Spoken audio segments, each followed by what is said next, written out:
Welcome back to WTV News. There were two Wartburg teams competing in Iowa Conference tournaments last week. We'll start off with volleyball.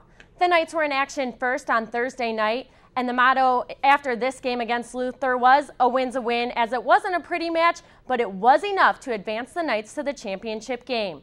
Let's roll the highlights of that game. In the first set, the Duhawks came out ahead as Regan Riley gets the kill here.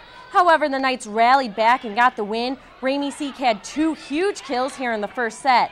Bailey Wilson gets one of her team match-high 10 kills here, and the Knights would roll on to the third set after winning the second easily 25-16. In the final set, the Duhawks stayed close till the very end. Loris's Kara Grant got a kill, which tied the set, and then Maddie Forsyth and the Knights pulled away as she records two kills.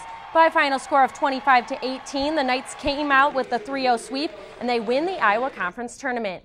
With that win, the Knights are now automatically qualified for the NCAA tournament. It was announced this morning that they will play UW-Eau Claire on Thursday at 5:30 p.m. in St. Paul, Minnesota. To hear more about the volleyball team's success this year, check out Sports Night tomorrow night at 8 p.m. Now, the women's soccer team was also in action on Wednesday last week, trying to find the same success as the volleyball team. Just 12 seconds into the game, UD was up 1-0. The Spartans then scored again as Elizabeth Frazier gets her shot into the lower left corner. Knights down 2-0 at halftime. The orange and black got on the board here, though, as Anna Aquino laces her 5th goal of the year into the back of the net. Unfortunately, it wouldn't be enough, and the Knights fall 2-1. Even though the women didn't win the Iowa Conference Tournament, they were surprised today to find out they still made the NCAA Tournament. They will host the first and second rounds this weekend. On Saturday, they will take on Cal Lutheran at 7:30 p.m. And finally, with no hope of making the playoffs, the football team headed to Central on Saturday to take on the Dutch. It was the Dutch who had the hot hands coming out as they would score on their first 3 possessions.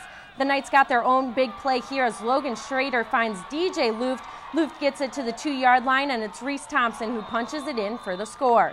Schrader makes a beautiful pass here, and it's a diving Sweatney Brown who gets it in.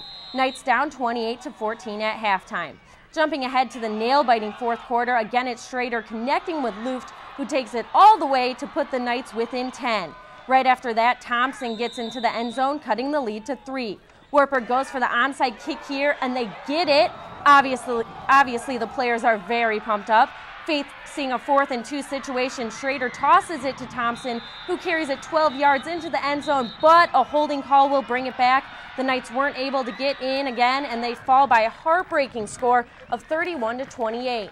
Even though the Knights fell in this one, 3 new school records were set. Schrader set a new program record with his 405 passing yards, and that was also a new single game best for the team. The other record was a new school record for longest pass play, which occurred in the third quarter when Schrader launched it 85 yards to Luft. The Orange and Black will end their season this Saturday at home against Loris. Senior Day begins at 1 p.m.